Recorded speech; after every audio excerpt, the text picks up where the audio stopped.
Eh bien, bonsoir à tous et merci d'être si nombreux à nous rejoindre. Vous êtes un peu plus de 350 déjà connectés et je pense qu'on va vite monter à plus de 400. On a 1300 inscrits, donc on va retrouver pas mal de gens. Il y a toujours quelques petits retardataires. Alors ce soir, j'ai la joie et le plaisir d'accueillir Johan Terrazza. C'est la première fois qu'on le reçoit dans nos webinaires. Et le sujet ce soir, c'est composer une série photo cohérente, maîtriser la narration par l'image. Et je pense que c'est un sujet qui devrait en intéresser plus d'un, parce que, de toute façon, il va vous dire ce qu'il en pense, comment il amène tout ça. Je rappelle très rapidement comment se passent nos webinaires. Ça se fait en 3 parties comme d'habitude. Pendant 40-45 minutes, Johan va présenter son sujet. Ensuite, il y aura une petite page de pub avec notre partenaire Graphique Réseau, qui est le revendeur associé à cet événement. Et je vous dirai un petit peu les offres spéciales qu'ils nous ont concoctées. Et ensuite, on terminera par une session questions-réponses. Pendant toute la durée du webinaire, vous pouvez réagir sur le chat. Alors, tant que vous êtes, comment on va dire, gentil entre vous, qu'on est sur du côté positif, on va rester en open chat. Pour le moment, et depuis 1 an pratiquement, on n'a jamais eu d'incident, donc je pense que c'est nickel, on va rester comme ça, si on peut.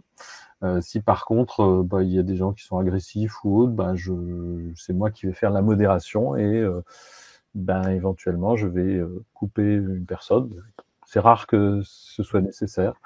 Voilà, donc on va rester en open chat, ce qui vous permet de voir entre vous, de vous donner des conseils, de discuter. Vous pouvez aussi poser des questions que moi je vais garder pour la fin, pour la session questions-réponses.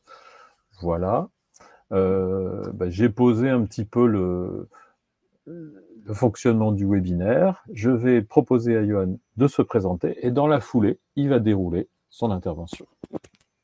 Bonsoir à toutes, bonsoir à tous. Alors, je vais essayer de regarder la caméra parce que mon écran n'est pas en face de la caméra. Alors, ceux qui me connaissent sur les réseaux vont être très surpris que malgré mon t-shirt rouge, je reste gentil ce soir.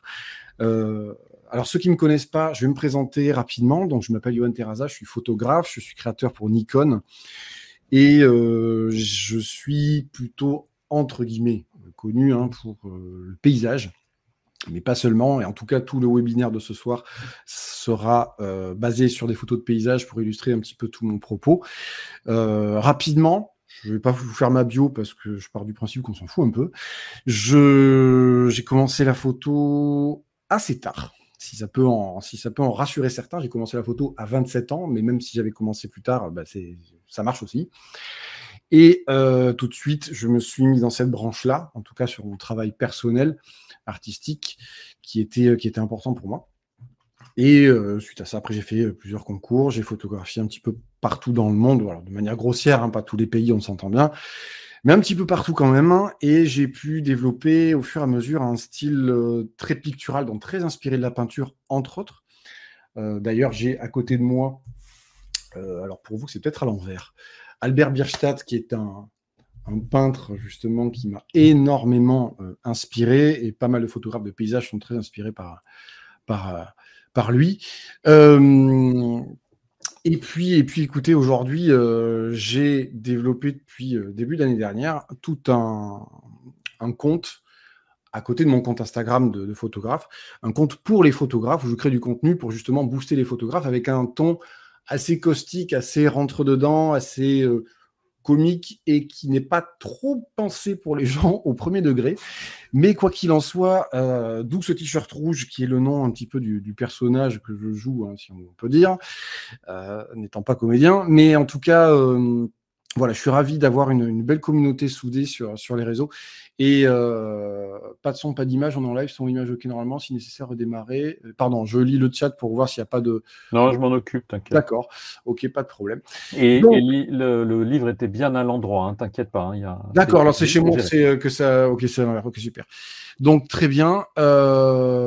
Donc, ce soir, on va parler d'un sujet qui est super important et qui, à mon grand étonnement, est très, très peu abordé, surtout sur les réseaux où on parle justement de faire de belles photos, mais on ne parle pas d'avoir une série. Et qu'est-ce que ça veut dire avoir une série? Ça veut dire avoir un propos. On ne va pas parler technique parce que, d'une part, j'aime pas en parler. C'est pas mon sujet. Il y a plein de gens qui en parlent bien mieux que moi. Moi, ce qui m'intéresse, c'est de pouvoir avoir un propos en photographie. Qu'est-ce que ça veut dire avoir un propos en photographie? C'est avoir des choses à dire, c'est avoir des choses à raconter, c'est avoir des choses à montrer, documenter, ce que vous voulez. Où la technique est complètement oubliée au service de ce que vous avez à dire. Et c'est un sujet très important parce que le fait de faire des séries, le fait de faire ne serait-ce qu'un portfolio, c'est quelque chose qui va faire la différence entre la personne qui fait des photos et le photographe. Et j'insiste là-dessus, tout le monde peut faire des photos, tout le monde peut faire de belles photos. Quand je dis tout le monde, je veux dire absolument tout le monde. Même par chance, ça peut arriver. En revanche, faire une vraie belle série d'images, cohérente, qui veut dire quelque chose, qui est très personnel, ça demande beaucoup plus de temps, beaucoup plus de travail, beaucoup d'introspection aussi, et qui se passe en général, en partie en tout cas, assez loin des boîtiers photos. Alors, le webinaire de ce soir, il est découpé en 5 chapitres que je vais donc vous montrer. On va commencer, donc on va les faire dans l'ordre croissant. Et je vais vous montrer un petit peu le déroulé de ce soir, ce que je veux dire par des exemples concrets avec mes photos, notamment dans Lightroom. Alors, vous allez voir très rapidement un tout petit tunnel, ne vous enfourrez pas là-dedans, c'est pas grave. Hop, voilà. On est sur Lightroom, je vais vous montrer. Ne bougez pas, si je fais n'importe quoi, forcément, ça ne va pas aller. Voilà, excusez-moi. Voilà. Est-ce que tout le monde voit bien? Alors du coup, moi, je ne vois pas le chat, donc je... Tout va bien. Ok. Voilà. Là, je vous présente une série de 14 photos. Je serais d'ailleurs curieux que dans le chat, vous me disiez ce que vous en pensez en termes de série de photos. Est-ce que ça, pour vous, ça a un sens? Est-ce que ça, c'est cohérent? Est-ce que ça veut dire quelque chose? Est-ce que, outre le fait que vous pouviez aimer ou pas les photos, hein, bien entendu, c'est très subjectif, je vais laisser peut-être quelques personnes me dire si ça, en termes de série de photos, ça vaut quelque chose, ça veut dire quelque chose ou pas. Je te donne un petit peu les retours. Oui, je veux bien, parce que je n'ai pas vu sur le chat. Les sondages ou les quiz qu'on avait prévus. Hein. Donc ici, Émilie nous dit « aucun sens a priori ». Sandrine « le sens appartient à celui, celle qui fait, nous ne pouvons pas juger ». « Ce n'est pas une série pour moi », dit Stéphane. Magdalena « pas de sens ». Hélène « pas de cohérence dans les différents sujets. On ne voit pas la cohérence de prime abord. La lumière est au centre. Aucun sens. Bizarrement, ça a un sens, mais en même temps, aucun à mes yeux. Ça montre une palette, pas une série. Pour moi, ces photos ne constituent pas une série. C'est pas vraiment une série. Et le problème, c'est qu'il y a beaucoup de monde. Hein. On est bon, voilà, attention, dans l'ensemble, ce qui est dit est vrai. Effectivement, ça, c'est pas une série de photos. Ça, c'est on va dire une sélection complètement hasardeuse de mes photos, sans aucune cohérence entre elles. Il n'y a aucun propos. Et c'est même pas un portfolio. Un portfolio, qu'est-ce que ce serait dans ce cas-là? Ce serait un panel de mon travail global, mais avec justement une cohérence dans le traitement, peut-être dans les lumières, etc. Et là, il y a certaines photos, même si je les aime bien, qui sortent de ce que moi, je choisis de montrer sur les réseaux ou ailleurs. Et du coup, ça ne veut rien dire. On peut aimer telle ou telle photo, je vais vous en agrandir quelques-unes, on peut aimer telle ou telle image, mais je passe du coq à l'âne. On est en plein le côté illogique. Et ça, c'est quelque chose que l'on retrouve énormément sur les réseaux. C'est-à-dire que beaucoup de photographes ne conscientisent pas le fait que ce qu'ils devraient montrer ne s'arrête pas au simple fait qu'ils ont une image qui les satisfait, mais que les images entre elles n'ont pas forcément de lien. Alors, attention, je fais une différence entre Instagram, qui a ce côté un petit peu blog, où on va alimenter de manière plus ou moins régulière ce que l'on fait, mais où il y a quand même, avec le temps, en tout cas je vous le souhaite, un style qui va se démarquer, une approche qui va se démarquer, approche et style étant deux choses différentes. Et là, ben, on a rien. Donc en fait, on a des photos qui, moi, me plaisent, des photos qui sont d'ailleurs, pour certaines, assez vieilles, et puis d'autres, ben, voilà, qui n'ont rien en commun. Donc ça, c'est typiquement à quoi pourrait ressembler un portfolio ou un compte Instagram, ou quoi que ce soit, d'un photographe qui s'arrête simplement au fait qu'il a fait une belle photo, il la poste, suivant. Et là, on est à l'inverse de quelqu'un qui aurait une vraie démarche. Je vais mettre en plein écran. Du coup, vous devez me voir en plein écran maintenant. Ouais. Là, le photographe n'a aucune démarche. Beaucoup de photographes n'ont pas de démarche apparente alors qu'ils sont entièrement capables d'avoir une démarche apparente. Tout se passe, je l'ai dit, certainement que je le redirai, tout se passe un petit peu à distance de l'appareil photo. Qu'est-ce qui fait que vos photos sont les photos que vous faites? Qu'est-ce qui fait que le sujet que ou les sujets que vous avez choisi de traiter et la manière que vous avez de les traiter sont traités comme ça? Il y a forcément chez vous des choses qui résonnent au sujet que vous traitez, au sujet pluriel, singulier, pluriel ou singulier, je vais y arriver, peu importe. Ces choses-là font la différence entre vous et d'autres photographes qui pourraient traiter le ou les mêmes sujets que vous, avec même une approche sensiblement pareille. C'est là peut-être, Johan, si tu es d'accord, que j'envoie le petit sondage qu'on avait prévu, qui pose la question, vous et comment vous faites un choix de photos qui vous représente? Exactement. Ben, écoute, je serais très curieux justement qu'on ait un retour sur ce chat. Voilà, comme ça, parce que Là, je vais aussi me mettre dans le... Oh, tu devrais... Voilà, je l'ai lancé. Donc, vous et le choix des photos qui vous représentent, comment vous vous y prenez? Quelle est votre expérience? Et donc, on s'est posé avec 4 réponses possibles. J'ai beaucoup de mal. C'est pas facile et justement, je souhaite progresser. Je laisse l'univers me guider, mais c'est pas top.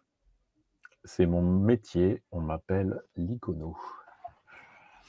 Il y en a qui sont très forts pour ça, mais si c'est un sujet que j'ai choisi de traiter, c'est parce que c'est un sujet qui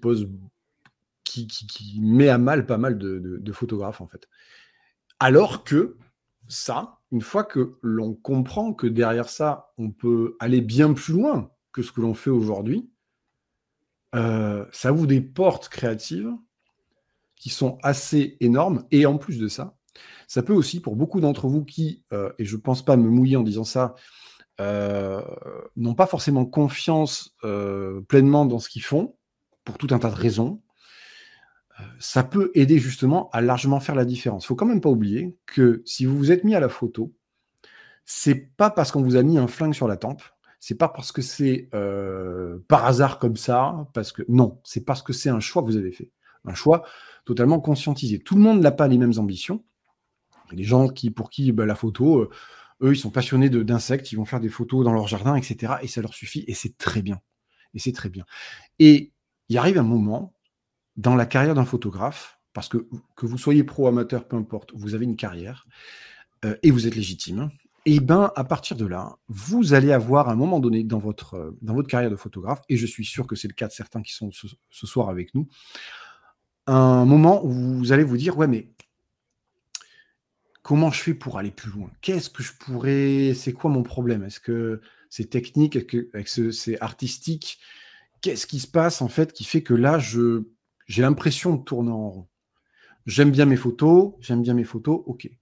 C'est comme si, en fait, vous étiez capable d'écrire un livre et qu'à la place de ça, vous écriviez à chaque fois des petits poèmes. Donc, hop, c'est bien. Et puis, ok, très bien, mais je vois que tu me fais un signe. Mais oui, si tu es prêt, j'affiche les résultats du petit. Oui, je finis juste ce que je dis là, puis après on peut les afficher. Voilà. Alors qu'en fait, beaucoup de photographes ne se rendent pas forcément compte qu'ils sont capables d'écrire un livre, même un petit.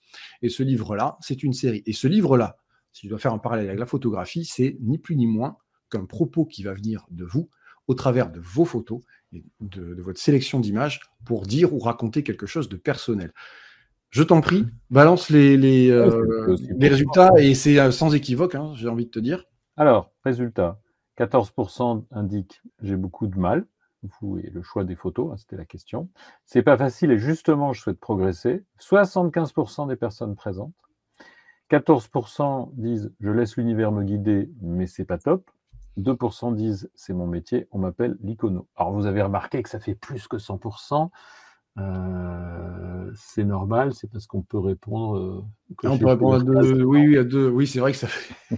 Enfin, il y a quand même ce qui se dégage, une tendance qui est très claire, c'est que pour beaucoup de gens, c'est complexe, c'est compliqué de sortir une série de photos cohérentes. Alors justement, je vais vous partager à nouveau Lightroom. Attention, bienvenue dans le tunnel. Voilà. Donc, sur cette série, enfin, sur cette sélection, plus exactement, on est d'accord qu'on n'est pas du tout dans ce qu'il faudrait qu'on soit. Alors maintenant, je vais vous montrer cette partie-là. Là, vous pouvez faire vos retours dans le chat, mais logiquement, vous devriez voir qu'on n'est pas du tout sur la même prérogative et qu'on est sur une série de photos. Alors, je vais vous expliquer un petit peu le contexte, comment cette série a été construite pour que vous compreniez un petit peu quelle est la colonne vertébrale. Cette série-là, là, j'ai fait une sélection de 14 images dans une série qui en soi est beaucoup plus grande, mais il n'y avait pas besoin d'aller aussi loin. C'est une série qui s'appelle Mount, qui est intégralement faite en montagne, mais le propos en soi n'est pas la montagne. Si le sujet est bien la montagne, l'intention qui est derrière, le mot est important, n'est pas ça. L'intention qui est là est une démarche très personnelle de gigantisme, de ténèbres, qui sont aussi des sources d'inspiration, notamment par Lovecraft ou certains films d'horreur pour moi, sont le silence et ce côté très pictural. Je vous fais un résumé très rapide, hein, mais toujours est-il que ce qu'il faut comprendre là-dedans, c'est qu'il y a beaucoup de moi, entre guillemets, dans ce sujet-là, en tout cas dans cette série-là, parce que en soi, la montagne, bon, c'est un sujet qui est maintes fois photographié, certainement que d'ailleurs certains d'entre vous le font peut-être régulièrement, mais toujours est-il que cette approche-là, alors je ne sais pas si vous voyez sur votre écran, mais ici il y a une personne, c'est volontaire d'ailleurs, je vais lui demander de se placer là. Si, on voit. On le voit, d'accord, c'est très bien. Tiens, d'ailleurs, petit quiz. Photo de jour ou photo de nuit, ça? Voilà. On va voir ce qu'ils disent. Mais bon, en même temps, c'est assez facile de deviner si on observe bien. Mais allez, je vous le dis, c'est une photo de nuit faite à la pleine lune. Il n'y a pas de filtre, il n'y a pas de montage. C'est voilà, pleine lune. On avait ce rendu-là. Et tout ce que moi, au travers du sujet que j'ai choisi, tout ce que j'ai voulu exprimer est quelque chose qui répond à mes influences personnelles. C'est-à-dire que le sujet est le prétexte, mes influences sont la manière que j'ai de retranscrire ce que je ressens au travers du sujet. Et ça fait une certaine différence, c'est-à-dire que, alors là pour le coup ça n'engage que moi, mais je n'aime pas être dans la photo illustrative, c'est-à-dire la photo qui s'arrête à simplement ce que je vois. Ça ne m'intéresse pas, ça ne résonne pas chez moi. Un photographe, globalement, doit être, et attention, il faut pas mal le comprendre, un égoïste. C'est-à-dire qu'il doit pouvoir se libérer de toutes les injonctions de la photo, les injonctions qui vont lui dire que si tu fais ça, c'est pas de la photo. Si tu traites ce sujet, il faut faire comme ça. Si tu fais attention, tu respectes pas la règle des tiers. Bref, tout un tas de remarques qui, dans certains cas, peuvent être justes, mais qui, dans la grande majorité des cas, sont complètement fausses, parce que les personnes qui vous les donnent ne connaissent absolument pas l'intention que vous mettez derrière. Comme vous le voyez, il y a beaucoup de teintes chaudes. C'est normal, c'est quelque chose qui, chez moi, a du sens, résonne. Je suis plus attiré par ce genre de teintes que des teintes froides. Ça ne m'empêche pas d'en faire, mais c'est quelque chose qui, pour moi, est important. Donc, on est globalement sur des photos qui sont simples dans leur composition, qui sont pas conventionnelles d'ailleurs, parce qu'on n'est pas du tout dans des règles, on va dire, académiques.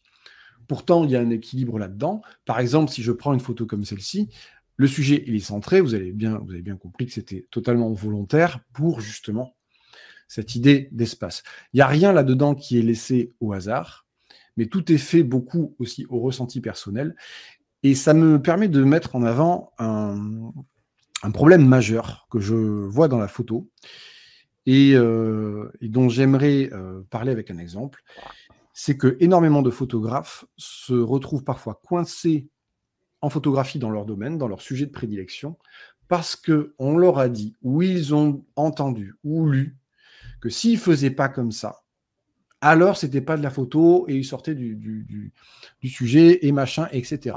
Tout ce que ce genre de remarque peut faire, c'est vous brimer dans votre créativité et faire en sorte que vous allez maximum être à 50-60% de ce que vous pouvez donner en termes créatifs. La photo aujourd'hui a des frontières qui sont suffisamment floues pour pouvoir vous prétendre et vous assumer en tant que photographe, quels que soient les outils et la manière que vous aurez de les utiliser pour arriver à vos fins artistiques. Je parle bien sûr de photo artistique. Quand on est dans de la photo documentaire, par exemple, cela c'est complètement différent. On n'est pas là pour transgresser la réalité. La réalité, pour moi, est une matière première que je vais modéliser, que je vais mélanger pour arriver à des rendus comme ça. Évidemment qu'il y a de la post-production dans mes images, c'est évident. Et je n'ai aucune espèce de culpabilité à ça, parce qu'en fait, tout ce qui compte, c'est que je me retrouve dans ce que je fais.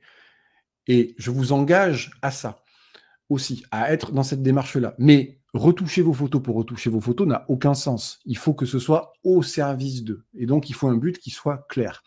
C'est pour ça qu'à partir du moment où vous avez un sujet qui est plutôt bien défini dans autour de vous, un sujet que vous aimez traiter, n'hésitez pas à pousser parfois à sortir des règles qui ont peut-être comme effet de vous emprisonner.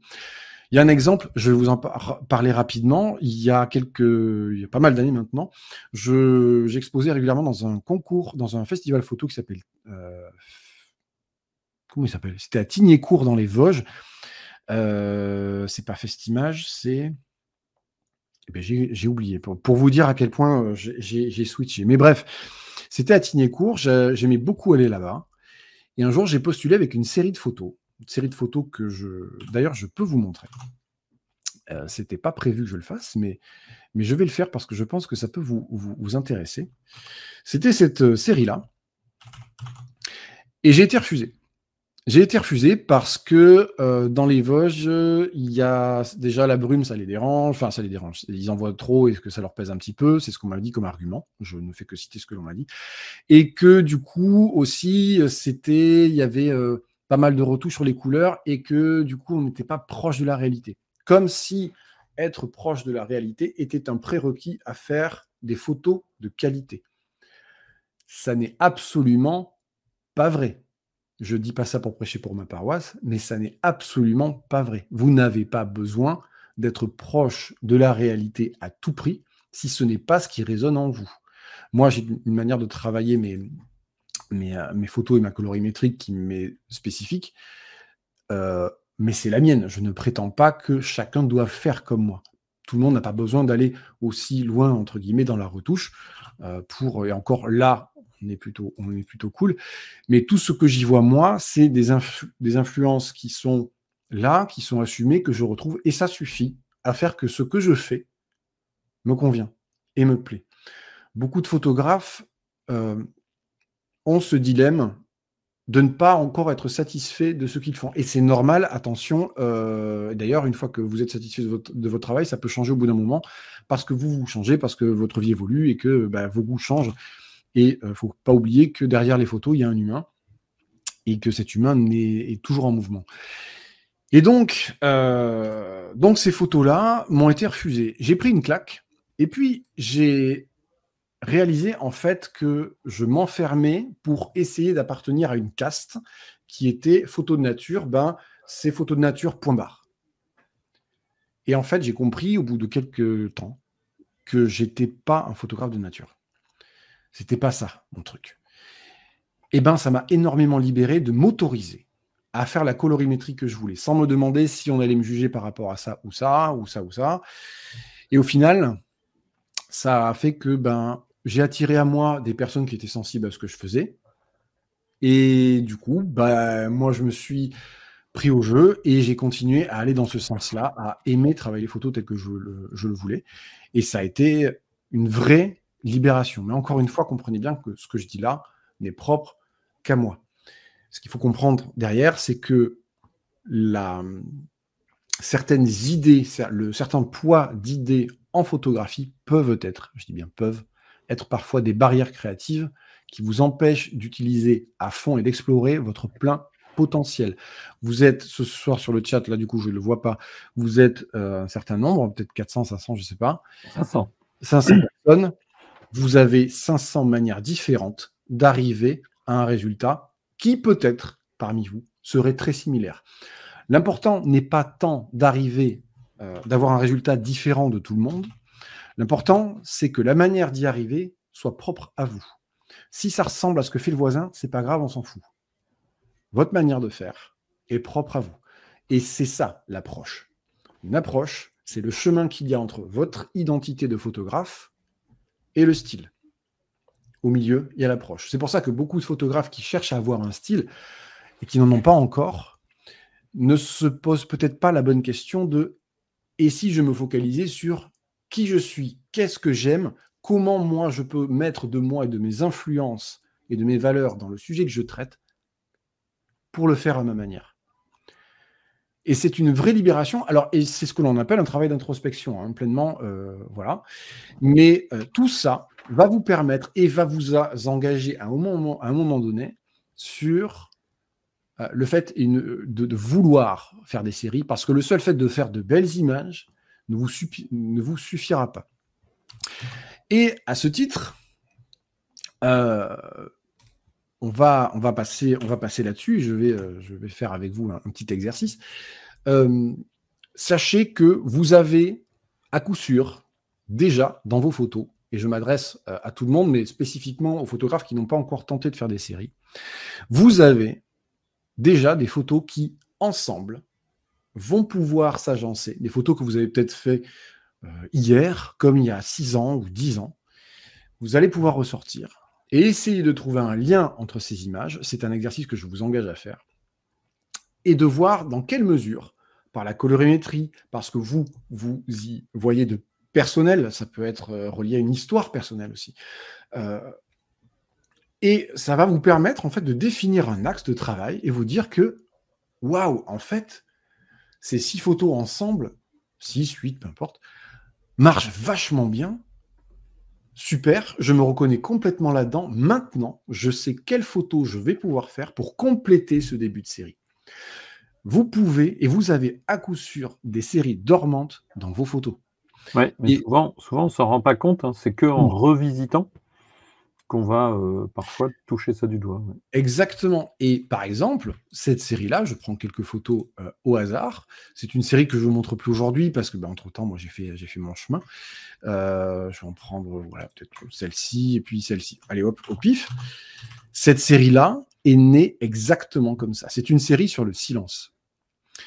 Et encore une fois, qu'est-ce que j'ai fait? Je me suis servi du sujet comme prétexte pour parler de quelque chose qui, pour moi, m'était cher. C'est ma manière de parler du silence et de l'isolement volontaire de l'homme dans la nature.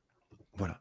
Pour moi, ça a un sens. Pour moi, c'est cohérent. À partir du moment où j'avais ces photos-là, j'ai pu en faire d'autres en ayant en tête ma ligne directrice artistique. Ça change tout. Parce que vous partez faire des photos, pas au hasard. Vous partez avec une mission. Un photographe qui part avec une mission, c'est un photographe qui est en train de devenir un bon photographe. Et la démarche qui est derrière ça va bien plus loin que le fait de dire « Ah tiens, j'aime bien cette photo, et puis super, tiens, je vais la poster, puis oh tiens, je posterai celle-là, machin », et ne pas voir le lien qui est entre elles. Le lien en plus que vous pouvez faire dans vos images, entre vos images, est justement très personnel. Et c'est là que vous vous appropriez complètement vos photographies passées, présentes et à venir. Et justement, quand on est face à une sélection de photos, on va se retrouver avec un gros dilemme. c'est que pour qu'une série soit impactante, il va falloir considérer 3 piliers. La diversité, la cohérence et le rythme. Là, j'ai fait une sélection de photos. Il y a 21 photos. Voilà.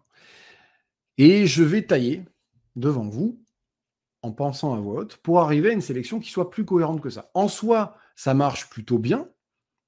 Mais là, imaginons que moi, mon truc, c'est d'avoir une série très ténébreuse. Et justement, que ça résonne à, par exemple, certaines de mes influences, comme certains peut-être films d'horreur ou quoi. Je ne vais pas rentrer dans le détail, on s'en fiche. Je vais me dire, mais ça m'inspire, ce gigantisme, cette puissance de la nature, ce côté effrayant. Et je trouve qu'il y a matière à en faire, à en dire quelque chose. Alors, qu'est-ce que je vais faire? Je vais commencer par éliminer tout ce qui est évidemment loin de ça pour moi. Par exemple, ça ne colle pas. Tout ce qui va être teinte chaude, quoique celle-là, pourquoi pas, on verra. Celle-ci ne m'intéresse pas, celle-ci non plus, celle-ci non plus. Ok, je commence à affiner. Celle-ci, pareil, trop neutre. Alors comprenez bien que la démarche que je fais là, je la fais un peu en accéléré. Évidemment, quand vous êtes devant 200 photos, ça prend plus de temps. Mais plus vous avez un fil conducteur dans votre tête qui est clair, plus ce sera simple. Néanmoins, vous allez vous retrouver dans des cas où il va falloir choisir. Et choisir, ça veut dire deux choses. Ça veut dire renoncer et prioriser. Voilà. Soit dit en passant, j'en parle dans le post que j'ai fait aujourd'hui sur Instagram, sur mon compte créateur. Ça, c'est pareil, on est sur quelque chose de contemplatif, ça ne m'intéresse pas. La forêt, ouais, ok, mais c'est pas assez dark. Là non plus pour moi. Ok, on a 12 photos, je pense qu'on peut faire un petit peu mieux. Je vais essayer de tomber à 9. Et là, ça commence à être compliqué. Celle-ci, pour moi, est trop positive. Et là, on se heurte à un nouveau problème, c'est qu'on commence à avoir un petit peu de répétition, et c'est assez flagrant pour moi dans ces deux photos, et pour cause, hein, c'est le même pic qui a été pris, si vous voyez bien cette partie, et cette partie-là plus zoomée. Donc, je vais garder celle-ci, pardon. Donc, voilà. Je me retrouve avec 9 photos. Qu'est-ce que j'ai là? J'ai des photos qui, a priori, marchent bien entre elles. On va pouvoir les mettre en plein écran, notamment. Je vais vous laisser faire circuler. Des photos où on a un lien fort, c'est qu'elles sont sombres, plutôt froides, plutôt brumeuses. On est vraiment sur un sujet qui est l'ambiance globale. Il n'y a pas forcément un élément, alors si, il y a des éléments qui ressortent bien sûr, mais on est sur quelque chose avec une ambiance globale. Là, plutôt différent, on peut y voir quelque chose de positif, quelque chose de négatif, c'est selon. Là, il y a ce côté, pareil, grosse vague, assez écrasante. Là, c'est pareil, très sombre. Là, ces arbres morts vont aussi dans ce sens-là. Là, j'avais même rajouté du grain pour avoir une photo encore plus cradingue. Voilà, bref, voilà, on est sur une sélection où on est passé de 21 photos, je crois, à 9. D'ailleurs, voici la sélection globale du départ, avant, après. Je vous refais avant, où j'ai déterminé en fait quel était l'axe que je voulais parler. Donc vous avez bien compris que je vais au-delà du sujet même et que je m'en réfère à quelque chose qui pour moi résonne et est important et est une source d'inspiration personnelle pour arriver à une sélection qui a un propos peut-être plus défini. Alors évidemment, on est dans le cadre d'un webinaire, ce qui signifie que je fais ça un petit peu en accéléré, vous l'avez compris. Voilà, je voudrais savoir, donc pareil, je n'ai pas, si je vais arrêter le partage un petit instant pour revenir dans le chat. Est-ce que c'est quelque chose qui pour vous paraît clair? Alors je n'ai pas suivi le chat évidemment. Hein, je peux te dire, il y a beaucoup de réactions sur. Alors sans rentrer dans la session questions-réponses, mais alors une série, ça peut être un choix autour d'une ambiance ou d'une logique qu'on aurait mis en place au départ. Il y a beaucoup de questions sur l'importance ou pas de faire du post-traitement. Est-ce qu'on veut garder ces photos un peu brutes ou pas? Déjà, j'ai vu On quelqu'un. abordera ça après, hein, Oui, bien sûr. Quelqu'un qui disait du noir et blanc, il n'y a pas de noir et blanc. Il y a une photo qui fait noir et blanc, qui est monochrome, mais ce n'est absolument pas du noir et blanc. Donc voilà. Alors, comment on fait la sélection plein écran? Alors là, en fait, tout simplement, j'ai fait un CTRL D pour CTRL A pour tout sélectionner. Voilà. Et ensuite, j'ai fait un CTRL Z pour annuler. Une fois que j'avais fait, voilà. Et donc, je passais du A au Z comme ça pour pouvoir vous montrer un petit peu tout. Bref, voilà. Après, évidemment, hein, je vois que dans le chat, il y a des questions de goût, forcément, sur les teintes. Mais ce qui est important de comprendre, c'est la logique qui est derrière ça et que tout le monde peut s'approprier. Donc, voilà. Après, évidemment, hein, alors, peut-on mélanger les couleurs et black and white dans une série? De combien de photos contient une série? Alors, ça, c'est une question intéressante. Est-ce qu'on peut? Oui, bien sûr qu'on peut, parce qu'en fait, la seule limite va être ce que toi, tu veux en faire. Encore une fois, il faut que ce soit justifié. Je vais prendre un exemple grossier pour dire voilà, pour illustrer l'exemple. Le mariage, et la couleur est du noir et blanc. Mais on est dans le cadre d'un reportage. Mais dans une démarche artistique, oui, ça peut complètement avoir du sens, évidemment. Moi, je ne le fais pas. Je fais d'ailleurs pas de paysage en noir et blanc, ça ne m'intéresse pas. Ça me limite trop. Mais c'est mon choix. C'est un choix qui n'a absolument pas, qui fait pas figure d'autorité, hein. Donc, il y en a qui font des paysages noir et blanc, qui le font de manière magnifiquement bien, d'ailleurs. Mais voilà. Donc, je lis que le nombre minimum. Alors, une série, en fait, c'est une question qui est complexe. On a tendance à dire qu'une bonne série de photos doit avoir peu d'images. Pourquoi? Parce que il faut garder en tête une phrase importante: ce qui est rare est cher. C'est-à-dire que plus votre photo ou certaines de vos photos vont être noyées dans des photos similaires, plus elles perdent en impact. Donc, il va des fois falloir faire un choix, mettons entre 3 images qui se ressemblent parce que c'est le même sujet pris à quelques secondes ou minutes d'intervalle. Il va peut-être falloir savoir éliminer certaines photos qui ont un élément fort parce que certaines photos ont un autre élément fort. Et là, c'est très subjectif. Et il se peut que le choix que vous fassiez un instant T ne soit pas celui que vous allez faire le lendemain. C'est comme ça. Voilà. Donc, il faut aussi penser cohérence. Et c'est là le gros défi de créer une série de photos. Et c'est là le gros problème de certains. C'est « Oh, ben je ne peux pas choisir, je mets tout ». Mais en mettant tout, ce que vous montrez, c'est que vous n'avez pas été au bout de votre démarche de photographe. Vous n'avez pas montré l'image forte qui, seule, à représenter la scène en question, va mettre en avant toute la force de cette scène-là. Et c'est très compliqué à faire. Je vous l'accorde. Ça ne veut pas dire que les images que vous n'avez pas mises, vous ne pouvez pas les garder et en faire quelque chose. C'est simplement que, pour le bien d'une série, il va falloir justement arriver à avoir, et c'est justement, on va pouvoir le voir dans le 3e module, à avoir quelque chose qui soit cohérent, diversifié, et où on n'ait pas d'images qui ressortent trop. Alors justement, normalement, on a un petit sondage pour cette catégorie. J'ai dit 3, mais en fait, c'est 4. Ouais, je dirais que 3, ça peut être un triptyque ou... Non, quand je dis 3, c'est le chapitre, je voulais dire, en fait, c'est le 4e chapitre dont je voulais parler. On avait préparé un sondage. Oui, je suis prêt. D'accord. Mais il faut que tu montres les images. Oui. C'est vrai, dans ma tête, j'étais en mode partage et en fait, je ne le suis pas. Voilà. Donc, je vous montre les photos. Voilà. Donc, il va y avoir un sondage. Donc, du coup, là, moi, je ne vois plus le chat, par contre. C'est pas grave. Je vais répondre un petit peu. Est-ce que tu veux que je pose la question? Oui, je veux bien. Donc, on a une sélection qui n'est pas forcément une série.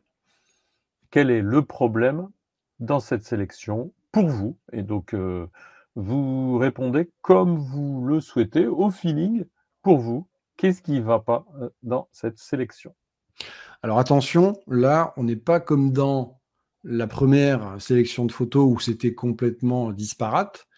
Là, il y a quand même un lien qui est beaucoup plus évident, mais néanmoins, il y a des choses qui ne vont pas. Donc les choix possibles, la règle des tiers n'est pas respectée. On a des images qui sont trop similaires. C'est retouché, c'est pas de la photo. Une image est trop forte, peut-être par rapport aux autres. Le sujet est centré, ou bien il y a un manque de cohérence. Donc vous avez 6 réponses possibles. Et on va vous révéler. On va laisser une petite minute peut-être pour qu'ils puissent voter. 50 secondes encore. Ouais. D'accord. 1 minute 30 de temps. Curieux de voir ce qui va ressortir. Pareil, je ne vois pas le mais je vais le révéler, Ils sont forts.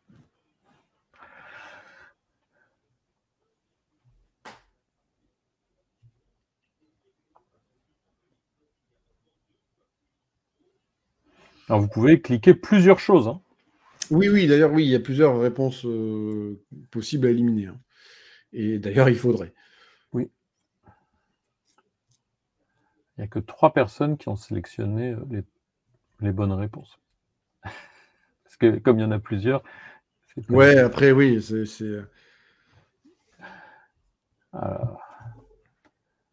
Voilà, ça s'est arrêté. Je vais afficher les résultats. Donc là, normalement, vous voyez les résultats. Les bonnes réponses, des images similaires. Déjà, est-ce que tu peux me donner les pourcentages? Oui, tout à fait. 2% ont trouvé que la règle des tiers n'était pas respectée. Évidemment, ce n'est pas la bonne réponse, on est d'accord. Voilà. C'était un peu un piège, tu l'avais même peut-être dit. Oui, parce que c'est un argument pour marrer, ça, la règle des tiers. Voilà. Mais c'est pour ça.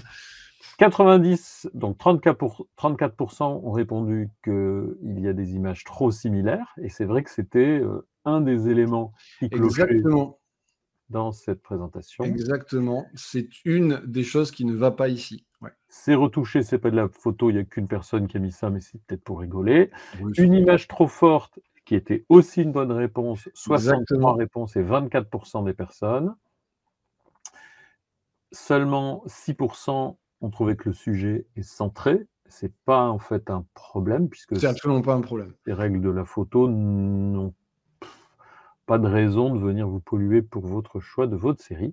Par contre, effectivement, la majorité, donc 59%, ont trouvé que ça manquait de cohérence, qui était aussi une des bonnes. Bon, vous vous êtes quand même bien débrouillé parce qu'effectivement, il y a 3 problèmes majeurs, et c'est ce qu'on va voir dans cette 4e partie. Il y a 3 problèmes majeurs. C'est que cette série-là n'est pas aboutie. Il y a des photos qui, effectivement, sont trop similaires et qui, par conséquent, vont perdre en impact. Il y a des photos qui ressortent trop. C'est ce que j'appelle une photo forte. C'est typiquement le sujet du post d'aujourd'hui sur mon compte. C'est vraiment ça. Alors attention, quand je dis photo forte, c'est photo qui... ça ne veut pas dire qu'elle est meilleure que les autres forcément, ça veut dire qu'elle dénote. Et que par conséquent, elle va attirer trop l'attention sur elle, et que le fil conducteur de votre série, justement, lui perd en force. Donc ça peut être un problème, surtout que quand on crée une série, dans certains cas, c'est logique, alors pas ici, hein, c'est logique qu'il y ait un ordre chronologique. Si la série se passe sur un certain temps, et que vous voulez mettre vos photos dans l'ordre chronologique, s'il y en a une qui fait que, boum, qui ressort vraiment, ça peut casser ce rythme-là. Alors, ce qu'on va faire, on va commencer à tailler un petit peu là-dedans pour éliminer ce qui ne va pas. Alors, bien sûr, on ne sera pas d'accord au final, sur exactement le choix des photos à enlever. Mais on va commencer par... il y en a 2 que j'ai envie d'enlever. C'est celle-ci et celle-ci. Donc celle-ci et celle-ci. Voilà. Ça, ce sont deux photos que j'ai envie d'enlever, tout simplement parce que elles dénotent trop. Elles sont, en termes de colorimétrie, je trouve que ça dénote un petit peu trop ici. Il y aurait celle-là aussi, mais moi, peut-être l'enlever pour une autre raison. Donc, j'enlève ces 2-là. Ensuite, je me retrouve là avec une sélection où il y a maintenant un problème, toujours, c'est que je trouve qu'il y a des photos qui sont trop similaires. Celle-ci et celle-ci me dérangent. Alors, elles sont prises au même endroit, il y a le même type de lumière, le même type de ciel, forcément, c'est pris voilà, quasiment au même moment. Et justement, bah, moi, ça ne me va pas. Donc, je vais en garder une des deux. Mais je ne vais pas forcément garder celle-là qui a un côté plus spectaculaire que l'autre. Pas forcément, tout simplement parce qu'elle est extrêmement chargée d'informations. Alors, comprenez bien que la sélection que je suis en train de faire là, les critères, en tout cas sur là, je vais vers quelque chose de simple, ça ne veut pas dire que toutes vos séries de photos doivent être des séries avec des photos que des photos simples. Hein. Pas du tout. Ça dépend vraiment de votre approche, de ce que vous voulez dire. Et du coup, même moi, même si je préfère cette photo-là, je vais quand même garder celle-là, qui est, pour moi, dans la série que je suis en train de faire, peut-être plus logique à avoir. Ensuite, là, j'ai un problème avec ces deux photos. Alors certes, on est sur deux approches très différentes, avec un temps de pause très long. Je ne sais plus combien on était là dans les... allez, 6 minutes, je crois. Quelque chose comme ça, 6 minutes. Et cette photo-là, et je trouve que ces deux photos sont un petit peu trop similaires. Alors, je vais en enlever une. Mais j'ai enlevé celle-là, parce que celle-là se marie quand même bien avec les autres, tout simplement parce que on est sur de la nuit, elle apporte de la diversité. Rappelez-vous, hein, c'est un des 3 piliers à avoir. Elle apporte de la diversité et on reste quand même dans le sujet, parce que malgré ce gros filet d'étoiles qui amène une dimension assez féerique, ben on reste dans le sujet, donc pour moi, c'est OK. Maintenant, je m'aperçois que j'ai des photos avec un personnage. Là, j'ai ces 4-là. J'ai celle-ci, mais celle-ci est à part parce que la composition est différente. Et là, pareil, il va falloir tailler un petit peu dedans. Celle-là me dérange, je la trouve trop classique. J'ai envie de l'enlever. D'ailleurs, c'était une de mes premières, on va dire. Donc, entre-temps, on va dire que j'ai fait mieux depuis, j'espère en tout cas. Je l'enlève. Et on commence à gagner en force. Celle-ci, elle est très particulière. Parce que par rapport aux autres, d'ailleurs, pour information, elle a été faite avec un D700. D700 qui, par rapport au boîtier actuel, gère pas très bien le bruit. Et c'est une photo que je n'ai pas du tout passée dans la réduction de bruit de Lightroom qu'on a aujourd'hui et qui fait quand même un travail assez ouf, il faut le dire. Cette photo, je sais pas. Pour l'instant, j'arrive pas à choisir. J'y reviendrai plus tard. Je vais essayer de toujours me concentrer sur les photos qui ressortent trop. Et là, il y en a deux. Il y a celle-ci. J'ai envie de vous dire qu'elle n'a rien à voir. Alors, pour information, c'est une photo que j'ai prise pendant que je faisais l'ascension du Kilimandjaro. Et là, on ne dirait pas, mais on est à 4000 mètres d'altitude. Alors, quelqu'un a vu un renard à côté de la tente. Je ne sais pas comment ils ont fait. Non, il n'y a pas de renard. Les seuls animaux qu'on voyait là, c'est le jour, c'était des gros corbeaux. Et c'est tout, mais il n'y a pas de renard, ça c'est sûr.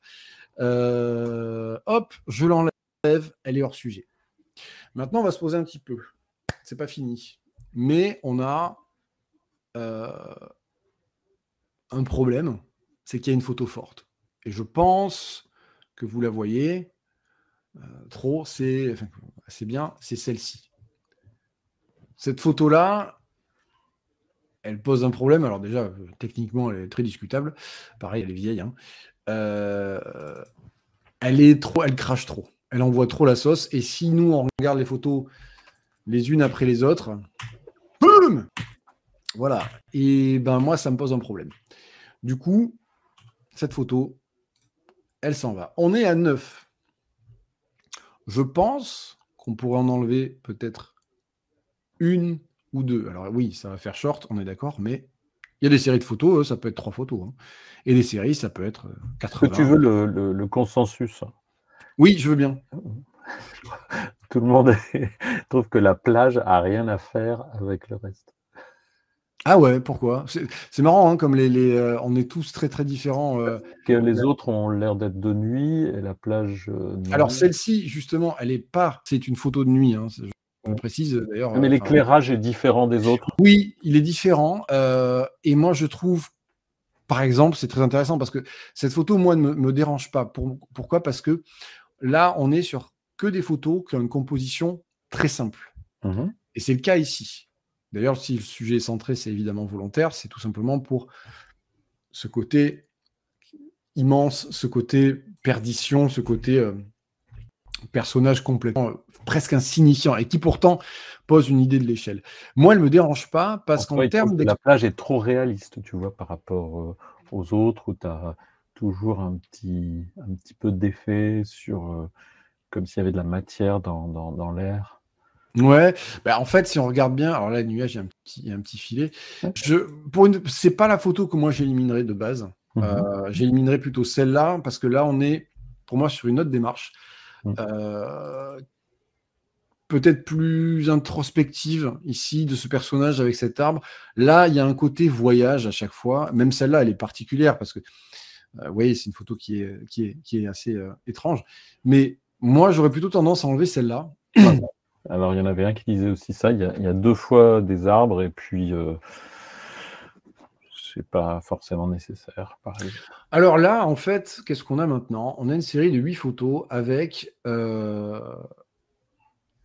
on va dire, un côté varié dans le ciel, c'est-à-dire qu'on a plusieurs types de lumière de nuit. On est Mmh. sur de la photo de nuit. La chromie est cohérente. Il n'y a pas de photos qui prennent vraiment le pas l'une sur l'autre. Pourquoi? Parce qu'à chaque fois, on est sur des choses assez simples. Donc, je vais les passer une par une. Et, et voilà. Et ensuite, je vais vous faire un avant-après. Alors, évidemment, attention, il faut bien comprendre, et on vient de le voir ce soir, on ne peut pas faire consensus. Ça n'est pas possible. La dernière personne qui doit décider, c'est vous. Si moi, je décide que cette série, elle est comme ça, elle est comme ça. Les gens peuvent être d'accord ou pas d'accord. Et c'est intéressant d'en débattre parce que des fois, ça peut vous amener à un angle différent. Mais les gens, les autres photographes ou les autres personnes d'ailleurs, plus généralement, ne sont pas à votre place. Ils n'ont pas les mêmes influences, ils n'ont pas le même but, ils n'ont finalement que peu de choses en commun avec vous. Donc, ils ne peuvent pas comprendre, même si vous expliquez complètement la démarche. Il va y avoir une sorte de plafond de verre qui fait que vous ne pourrez pas être à 100%, mettre tout le monde d'accord. Ça n'est pas possible. Ça n'est juste pas possible. Donc, moi, cette série-là, comme ça, me convient. Et je m'en tiens là. Et je trouve que là, j'ai quelque chose qui marche bien. Alors, bien sûr, hein, c'est sûr que dans le chat, des gens ne seront pas d'accord pour des raisons qui sont complètement, en plus, logiques ou quoi. Mais dès lors qu'on est dans la subjectivité, dès lors qu'on est en fait dans la démarche, l'idée, c'est pas de mettre les gens d'accord. L'idée, la seule personne que vous avez à mettre d'accord, c'est vous-même. Si vous, ça vous plaît, c'est OK. Et dites-vous que la démarche qui est derrière ça, c'est justement d'avoir aussi la satisfaction d'avoir fait un travail qui vous plaît. Et d'en être fier. Vous avez le droit d'être fier de ce que vous faites, et je vous le souhaite, parce que c'est aussi l'une des... Comment dire? L'un des dommages collatéraux d'avoir une démarche photographique. Et encore une fois, vous l'avez vu ici, on n'est pas sur photo de nuit. Alors c'est vrai que j'ai pas dit quel était vraiment le sujet derrière ça. Voilà, c'est quoi ton fil conducteur pour Le ta fil série? conducteur ici, pour moi, c'est la respiration. C'est le fait d'avoir quelque chose qui soit grand, large, immense. Un petit peu le fil conducteur que j'avais sur l'exercice précédent. Donc on est sur des choses qui sont ouvertes, qui sont larges. Je ne cherche pas forcément à avoir 1 million d'étoiles dans le ciel. Certes, il y a des étoiles qui ont ça, mais des photos qui ont ça, mais là, il n'y a rien. Là, il n'y a quasiment rien. C'est pas vraiment le sujet. Là, certes, ouais, mais c'est encore une fois pas vraiment le sujet. Et je cherche à avoir plutôt une approche qui soit poétique et qui soit voilà, plutôt intéressante. Et voilà. Donc là, moi, j'ai quelque chose qui me convient. Ce qu'il faut bien comprendre là, c'est que la démarche qui est là est très personnelle, tout comme vous, quand vous faites vos séries, quel que soit le sujet, votre démarche est personnelle. Ne demandez pas forcément, je dis bien pas forcément, l'avis à tout le monde sur quelle photo je dois garder entre ces deux-là. C'est à vous de faire ce choix. C'est pas toujours simple, mais les gens qui vont vous donner leur avis le donneront de leur point de vue. Or, ce n'est pas leur point de vue que vous exposez, mais le vôtre. Donc, posez-vous, prenez le temps, des fois, de faire ce travail de sélection. Encore une fois, je le redis, allez aussi dans vos photos existantes parce que vous allez y trouver des choses qui sont certainement pertinentes à mettre ensemble, qui vont vous permettre d'arriver à un résultat qui soit personnel. Parce que c'est vraiment ça qu'il faut dégager, c'est une écriture personnelle. Un photographe, quand il a une écriture, c'est un petit peu le Graal. Alors, on n'a pas tous les mêmes buts, hein, bien sûr, mais avoir une vraie écriture, c'est avoir un chemin, avoir une ligne de conduite, avoir une ligne directrice qui fait que vous allez pouvoir vous accomplir en tant que photographe. Et où le côté technique, on s'en fout. On s'en fout de la technique. Il y a plein d'images, je ne vais pas vous l'apprendre, qui ont tellement plus de force parce que techniquement, elles sont ratées et qui racontent tellement plus de choses qui expliquent pourquoi elles sont ratées que des photos académiquement propres, des photos qui, personnellement, en général, je dis bien, ne m'intéressent pas. Il y a beaucoup de choses à explorer. Ne vous mettez pas dans l'idée de révolutionner la photo, dites-vous simplement que vous avez fait un choix soit de métier, soit de passion, soit de passe-temps, qui peut vous permettre d'aller bien plus loin que ce que vous croyez et de aussi oser faire plein de choses. La photo est un prétexte à faire plein de choses, de passer à l'action. C'est parfois oser aller dans tel pays parce que là, maintenant, vous avez un but clair. Tu ne vois pas le temps passer, mais il est déjà 19h26. Oui, j'essaie de me dépêcher. Alors, on va finir là-dessus. On revienne juste sur la série que tu avais fait avant. Donc, pas mal de réactions avec donc toujours beaucoup de personnes qui trouvent que la plage, en fait, elle dénote un peu. C'est pas le thème, mais que en termes de couleur, de présence, par exemple, de la plage qui fait un contraste, elle marche moins que les autres que tu as gardées. Et puis plusieurs qui disent je sens pas la respiration. Alors, moi je la sens la respiration. Non, mais après c'est encore une fois, on ne peut pas. Le feeling il est personnel. Mais c'est ça, on ne peut pas en fait on peut pas contenter tout le monde. C'est-à-dire que la personne que vous devez contenter d'abord, c'est vous et uniquement vous. C'est en ça que je dis un photographe doit être égoïste. Vous faites pas de la photo pour plaire aux gens. Voilà. Mais si ça plaît, c'est mieux. Oui, on est d'accord. Hein.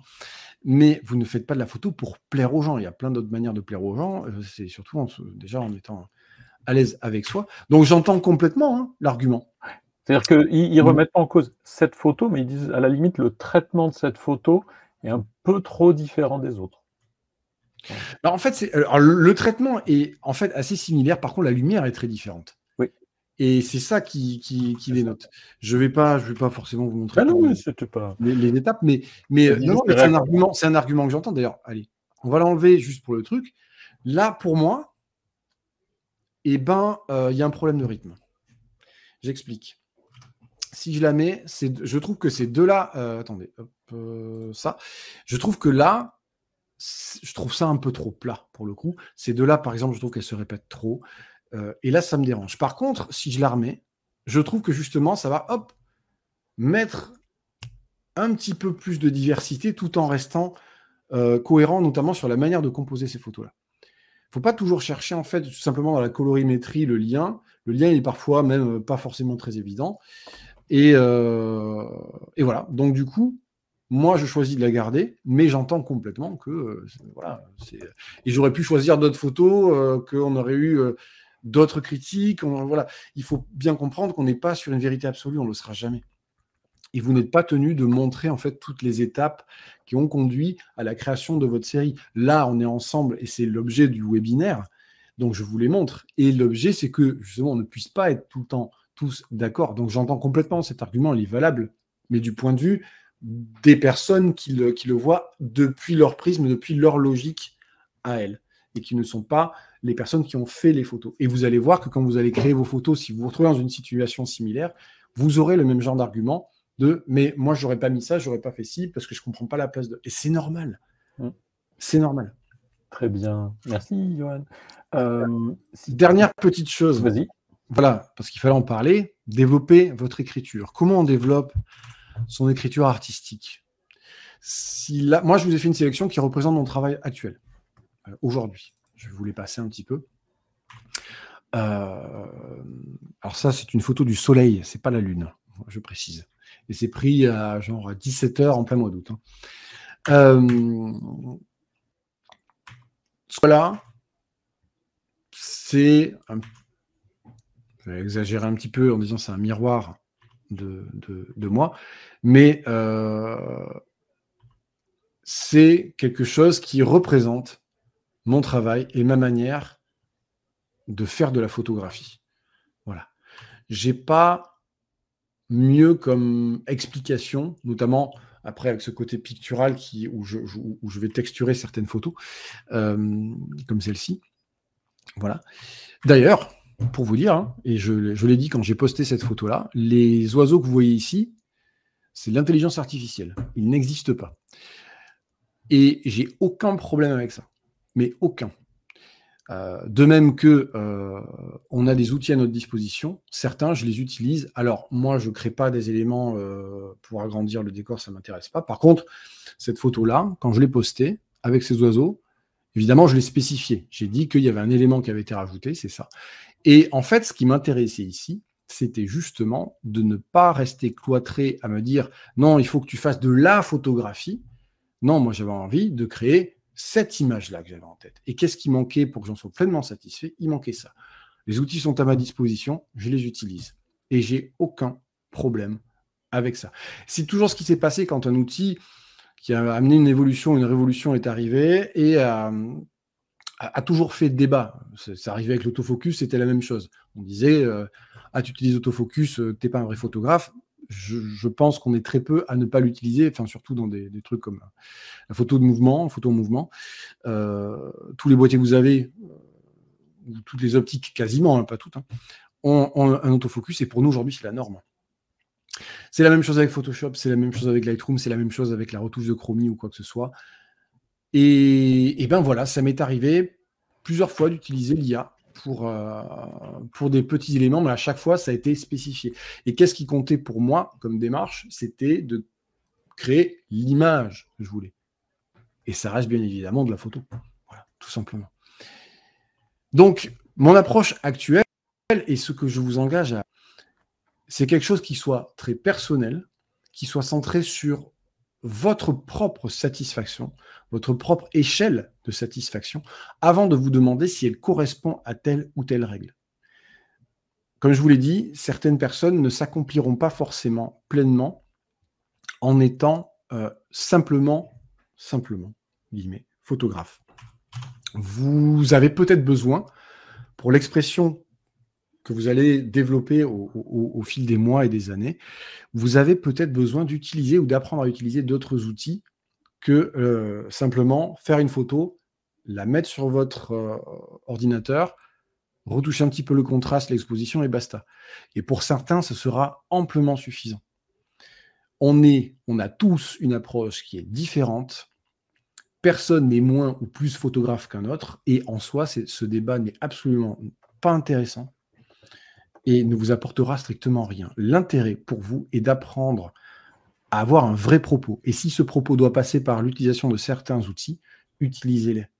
Ne vous brimez pas pour appartenir à une caste qui n'est peut-être pas faite pour vous et qui ne vous apportera aucun accomplissement artistique. Je parle bien sûr photo artistique, donc on peut mettre, c'est un panier large, on peut mettre tout un tas de trucs dedans, mais voilà, pour la photo, encore une fois, documentaire, c'est complètement différent. Évidemment, pas d'IA, pas de retouche comme ça, ça va de soi, pour la photo de presse notamment, c'est pas assez, le but est très différent. Voilà ce que je pouvais vous dire concernant les photos là que je vous ai montrées là. On est encore une fois, vous voyez, hein, sur des compositions qui sont souvent avec des sujets centrés. Enfin, souvent, ça arrive, comme ici ou ici. Très peu sur la règle des tiers.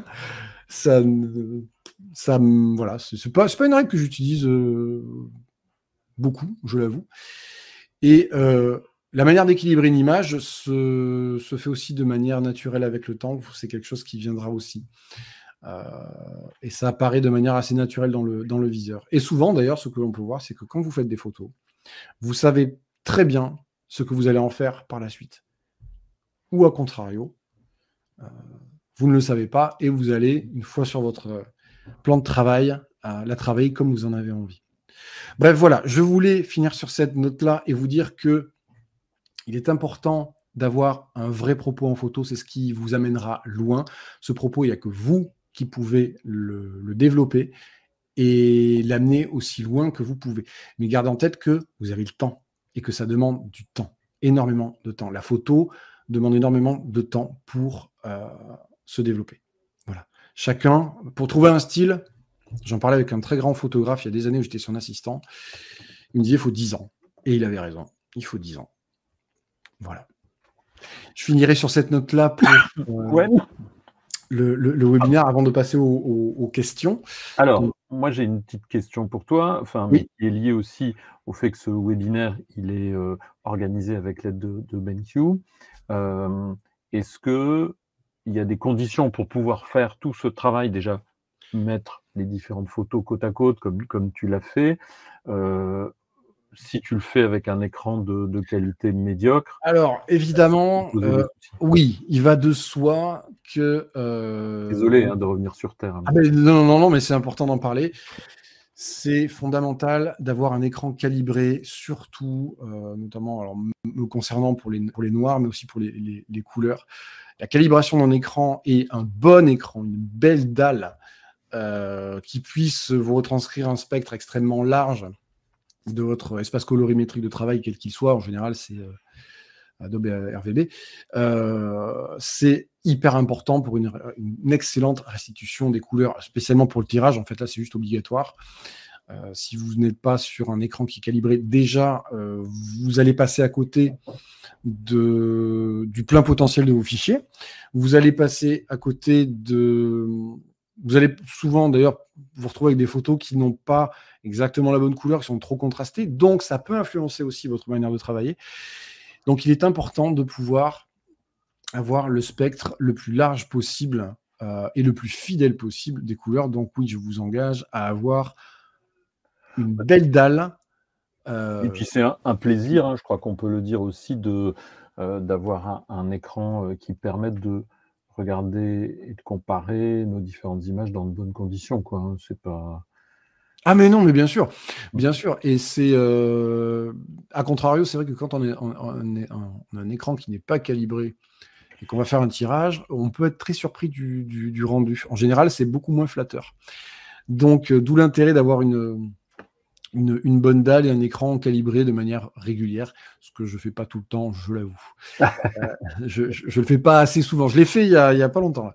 Donc voilà, mais il avait pas bougé. Pas grave. Très peu. Mais ouais, c'est vrai que c'est quand même important. Un écran assez large aussi, c'est quand même très... c'est confortable. La 4K n'est pas forcément obligatoire. Moi, j'ai un écran 4K, mais c'est pas une obligation pour travailler la photo. Donc, simplement, c'est la partie petite page de pub. Donc, il y a une offre spéciale avec notre partenaire qui s'appelle Graphic Réseau. Je vous l'affiche. Vous avez un lien. Il y a 5% de remise sur les 4 références d'écran BenQ qui sont des écrans BenQ SW. Donc, SW, c'est les écrans plutôt professionnels pour la retouche photo. Et chacun des écrans est livré avec une dalle IPS mat et couvre 98% de l'espace Adobe RVB ou plus. Bien entendu, il faut une sonde pour les calibrer. Et à partir du 27 pouces, ils sont livrés en standard avec une visière anti-reflet, qui n'est pas un gadget, qui peut être utile si vous avez un environnement assez clair. Voilà. Et puis tu parlais de dimension. Il faut savoir qu'un 27 pouces, c'est une forme qui correspond assez bien à la vision humaine. Les 24 pouces sont un petit peu plus petits, et pour des raisons de budget, ce qui est intéressant, c'est qu'ils sont à moins de 500 €. Donc ça intéresse quand même certains utilisateurs. En 27 pouces, il y a des 2K, il y a des 4K, et puis il y a un 32 pouces 4K. Mais on vous laisse regarder un petit peu. L'offre, elle est valable pour quelques jours. Elle est jusqu'au 4 octobre. Et ces 5% de remise, c'est directement effectué sur la page web. Vous pouvez tout de suite voir ce que ça représente pour vous. Voilà, je pense que c'était important. Je vois une remarque qui est très intéressante. Ouais. Où est-ce que je l'ai vu? Ah, bah, Ah, Sylvain, si je m'autorise à rajouter des oiseaux dans une semaine, je rajoute des dragons et des licornes pour ma part. Eh bien, je l'avais gardé pour la session question. Alors, tu sais quoi, tu as absolument raison, Sylvain, à ceci près que, personnellement, je ne suis pas sûr que les dragons et les licornes existent, même dans une semaine. Par contre, les oiseaux, il y en aura toujours. Voilà. Donc, chacun voit midi à sa porte, et quand même tu le ferais, si ça a du sens pour toi, fais-le. Parfait. Donc, si vous êtes d'accord, moi j'ai retenu plein de questions. Alors, il y a beaucoup de questions là-dessus. Comme tous les webinaires qu'on fait, il est enregistré et vous aurez accès au replay. Je vous envoie un petit email demain. Vous aurez la possibilité de voir le webinaire en rediffusion. Ne vous inquiétez pas. Ah oui, on a Alors oui, pour les questions, du coup, avec plaisir pour y répondre. Ah, le peintre, c'est Albert Bierstadt. Alors vas-y, tu peux montrer. Je vais montrer. J'ai pas malheureusement de. Non, c'est bien. Juste la couverture, écoute. Ouais, jusque là, voilà. C'est notre romantique absolument incroyable. Voilà. Donc, allez voir. Il y a aussi Caspar, il y a Friedrich qui est un peintre allemand. Vous connaissez forcément le voyageur qui est devant un paysage embrumé. D'ailleurs, il est là, sur mon bras. Voilà. Voilà. Alors, oui, mais pour les questions, tu peux me dire. Si tu es paré, on y va. Allez. Alors, première question qui avait été posée, même si elle n'a pas forcément été reposée plusieurs fois après. Quelle différence tu fais entre une série par rapport à une étude?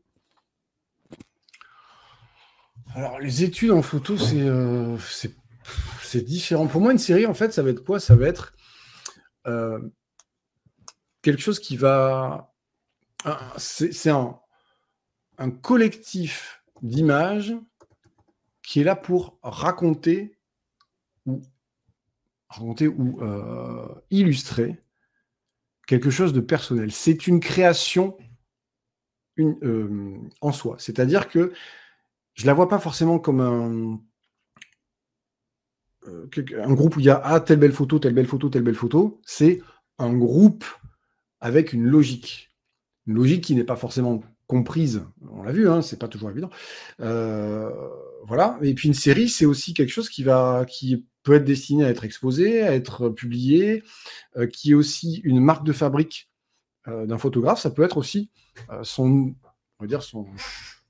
de ses cartes d'identité auprès d'un public. Voilà. Pour moi, une étude, après, c'est peut-être plus personnel. Voilà, c'est peut-être plus personnel. Il va y avoir un côté peut-être, parce que série, c'est très large au final, mais peut-être un côté un petit peu plus noble aussi dans une étude. Voilà. Mais je pas certain que je pourrais plus te donner de différence de mon point de vue, avec mon expérience en tout cas là-dessus. Voilà. La différence, c'est ça que je ferai, mais en photo, c'est vrai qu'on parle quand même souvent de série ou de portfolio. Voilà. Ok. Alors, Christophe, pardon, excuse-moi, le rapace, non, n'a pas été ajouté. La seule photo où il y a des choses qui ont été ajoutées, c'est le groupement d'oiseaux. Non, le rapace, c'est un gypaète barbu dans les Pyrénées. Donc non, il n'y a aucun ajout.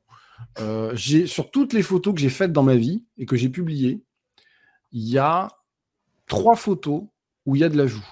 Il y a une photo où j'avais rajouté un personnage en plein milieu. À chaque fois, je l'ai spécifié, bien entendu. J'ai rajouté un personnage en plein milieu parce que c'était pour aller accentuer ce côté ambiance horrifique. Une autre photo que j'ai fait pour le groupe Alceste, où là, il y avait de la création, mais qui était aussi demandée. Donc, j'avais créé un arbre, en plus. Et j'avais fait... Là, il y avait aussi un petit peu de montage. Et la troisième, c'est celle-là. Voilà. Il faut qu'on fasse attention au temps. Il y a 2-3 questions clés quand même que j'aimerais qu'on traite. Et tu vois, il est 19h45, il y a déjà des gens qui doivent nous quitter. Oui, bien sûr, on va essayer de se dépêcher. Alors, la série, est-ce qu'elle peut vivre sans aucune explication? ou est-ce que c'est une bonne idée d'après toi de l'expliquer, de poser le contexte quand tu présentes la série? Ouais, moi je crois que c'est une bonne idée parce que si on est sur quelque chose qui est un petit peu abstrait comme ce que j'ai montré là, les gens peuvent simplement se dire que c'est beau ou pas beau, peu importe, mais s'ils accrochent, si en plus moi je leur donne du contexte, je donne de la valeur à ces photos de leur point de vue. Par contre, il faut bien comprendre un truc, c'est que dès lors que vous montrez vos photos, elles ne vous appartiennent plus. Mmh. Alors d'un point de vue du droit, si, bien sûr, mais la manière dont elles vont être perçues, vous n'en êtes pas responsable. Donc, contextualiser, c'est intéressant. C'est même des fois complètement primordial et ça va complètement avec. Hein. Voilà. Ça, c'est obligatoire. Qui plus est, si vous faites du reportage, alors là, oui, c'est sûr que vous balancez ça, on ne sait pas quand, où, quand, qui, quoi, comment, pourquoi. Non, il faut. Voilà. Mais sur une série plus abstraite, oui, même moi, je trouve que c'est important d'avoir un propos. C'est aussi un lien. Ouais, ouais, ouais. Je trouve que c'est même fondamental. OK, très bien. Un petit peu comme l'intention, pour les artistes, d'expliquer, quel est justement ce fil conducteur. Mmh. Une série, à partir de combien de photos pour toi c'est une série?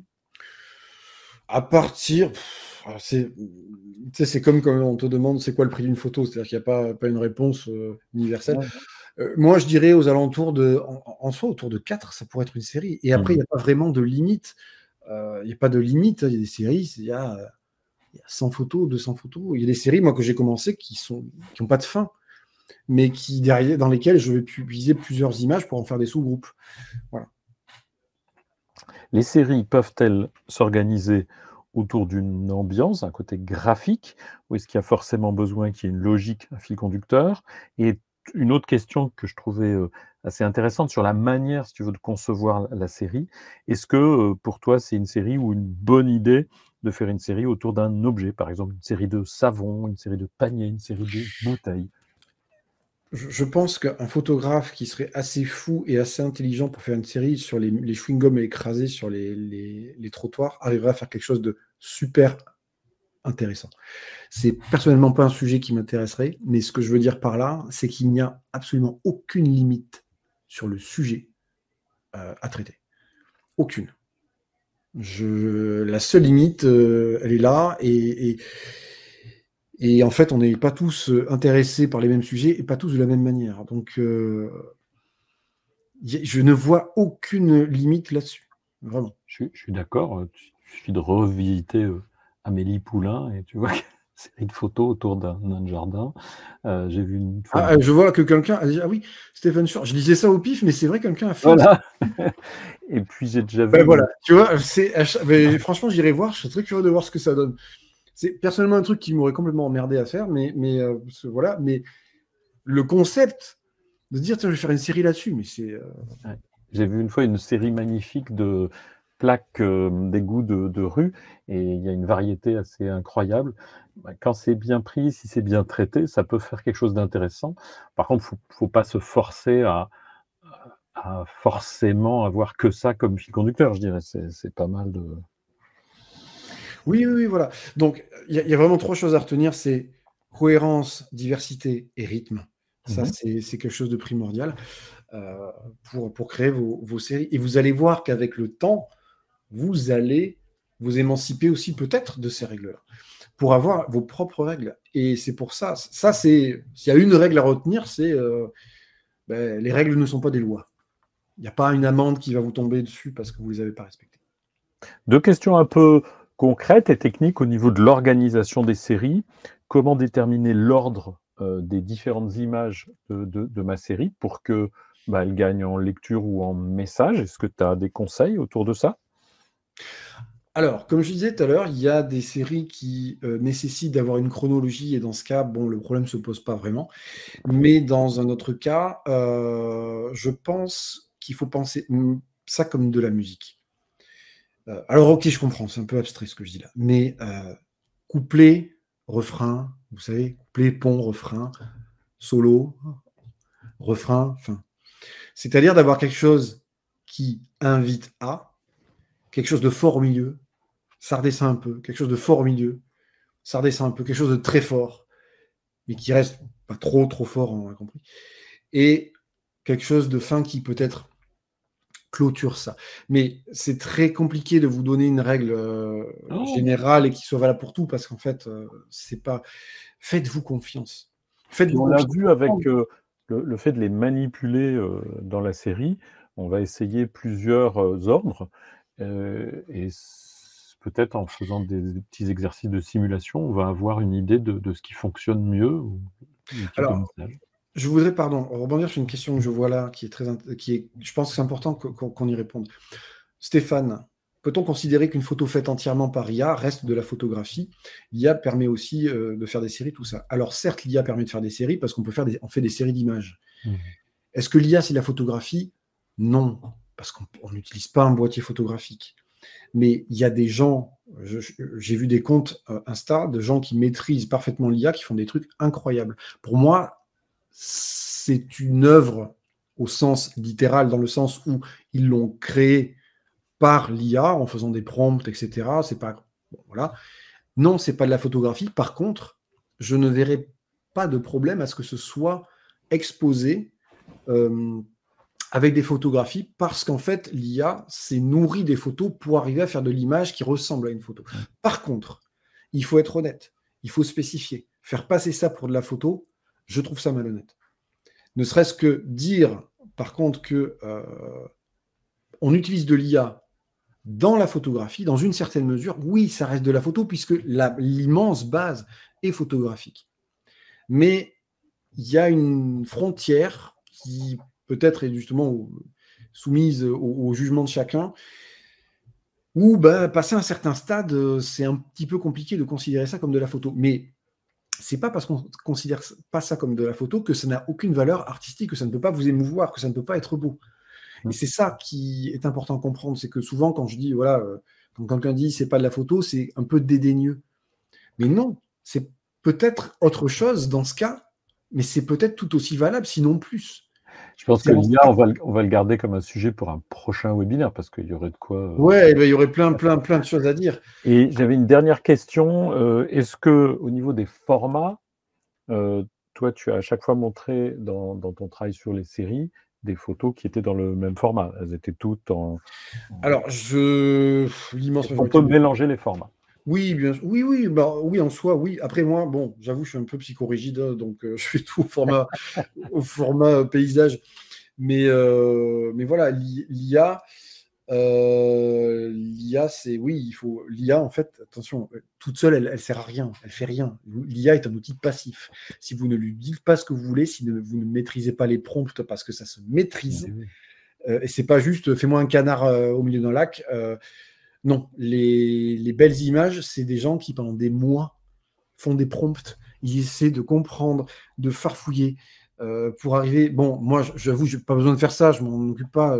L'IA, comme je vous l'ai dit, j'ai utilisé 3 fois mais, pour l'image. Mais c'est une autre approche, c'est quelque chose de complémentaire. Et dans tous les cas, parce que, comme à chaque fois qu'il y a une révolution qui arrive, il y a ceux qui vont essayer de se battre contre parce qu'ils estiment que c'est dangereux. Et attention, ça peut l'être. Ça peut modifier la réalité et faire croire à peu près n'importe quoi. Pour ceux qui n'ont pas une éducation par rapport à l'intelligence artificielle, dans ce cas, c'est extrêmement dangereux. Mais ce n'est pas l'outil en soi qui est dangereux, c'est l'intention qui est derrière. Je fais toujours le parallèle avec un marteau. Avec un marteau, vous pouvez bâtir des maisons, vous pouvez bâtir quelque chose, et vous pouvez aussi éclater des gueules. Pourtant, est-ce qu'on va blâmer le marteau? Ben non. On va blâmer la personne qui est derrière. Donc en fait, l'IA en soi, non, je ne la vois pas comme un danger. Je la vois comme... Je vois les intentions de certaines personnes derrière grâce à ces outils comme potentiellement dangereuses. Oui, ça c'est clair. Mais l'IA en soi, non, n'est pas... toute seule, elle ne sert à rien toute seule. Elle ne fait rien toute seule. Voilà. Je reviens sur une histoire de format. Est-ce que tu mélangerais des formats plus verticaux, des tailles différentes dans une série? Ah oui. On peut le voir dans certains livres photos. Il y a des fois des photos toutes petites sur du blanc. Je trouve ça parfois très pertinent pour donner aussi du rythme. Il y a plein de manières. Dans une exposition en général, ce que je vous invite à faire, si un jour vous pouvez le faire, parce que c'est aussi des moyens, à moins qu'elles soient payées, c'est d'avoir un tirage majeur, un grand. un grand qui claque un peu, et des autres un peu plus petits. Moi, je vous déconseille d'aller sous des formats 40-60. On a l'impression que le A4, ouais, c'est... Non, le A4, vous êtes déjà à 50 cm, c'est trop petit. Un bon format, format moyen, mais qui est vraiment pas mal, c'est le 60-90. On a l'impression que c'est grand, hein, 90, c'est quasiment 1 mètre. Je peux vous assurer que vous allez très vite vous rendre compte que ça n'est pas tant que ça. Par expérience, je le sais. Donc voilà, après, bien entendu, attention, je l'entends complètement, c'est aussi une question de moyens. Donc il y a toujours un juste milieu à trouver entre le nombre de photos et la taille des photos. Voilà. Eh bien, super. Alors, je vous remercie tous pour vos contributions. Le chat, c'était très, très dense ce soir encore. Ça n'a pas arrêté. Quand même dans une bonne ambiance, je trouve. Certains étaient un peu frustrés parce qu'ils auraient bien aimé en savoir plus sur certains sujets, mais on est contraint quand même par un format horaire. Le temps. Et encore, j'ai dépassé largement, je crois, les 3/4 d'heure d'atelier. Il est pratiquement 20 h, donc on va, je pense, s'arrêter là. Merci beaucoup à toi, Johan. C'était très intéressant et c'est un sujet qu'on n'avait pas abordé, je pense, par le passé. Donc, moi, je trouve ça super qu'on puisse compléter comme ça notre petit parcours autour de la photo. Merci à toutes, merci à tous pour votre intérêt dans ce sujet-là. Merci Hervé pour ton invitation et ta confiance. Et merci à tous. N'hésitez pas à aller me retrouver sur les réseaux. Je suis très actif sur Instagram avec ma communauté. Voilà, et mon personnage de rouge. Alors attention, hein, je dis les choses très franchement et de manière humoristique, bien entendu. Donc vous verrez ça dans mes réels. Petite, si je peux glisser peut-être un peu d'actualité. Je viens d'afficher là le lien pour te suivre. D'accord. Et puis moi, je vous souhaite très bonne soirée à tous et je laisse le dernier mot pour la fin à Johan. Alors voilà, j'ai 2 comptes sur Instagram, le compte de photographe et le compte pour photographe. Vous tapez mon nom, vous trouverez les deux. Johan Terraza Singularities, c'est mon compte de photographe avec mon travail. Et Johan Terraza, c'est mon compte de créateur de contenu. Pour celles et ceux qui vont au salon de la photo, je fais 3 conférences.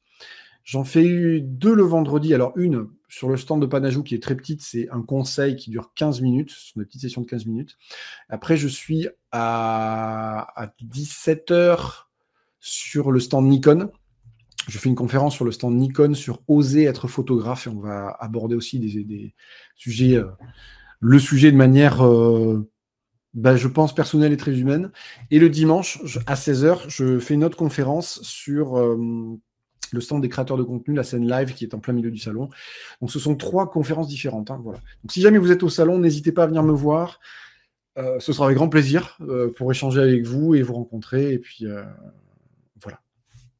voilà, je serai donc à Paris du jeudi au dimanche, mais je ne serai pas au salon tous les jours, j'y serai surtout le vendredi et le dimanche, peut-être un peu le samedi. Voilà. Et puis, merci beaucoup encore hein, de votre confiance, de votre intérêt. Et passez une très bonne soirée et éclatez-vous bien en photo, posez-vous les bonnes questions et explorez votre potentiel parce que vous en avez bien plus que ce que vous ne pensez. Voilà, je vous laisse là. Très bonne soirée, bon appétit. Bon film et prenez soin de vous. Merci Johan. Allez, au revoir à tous. Salut.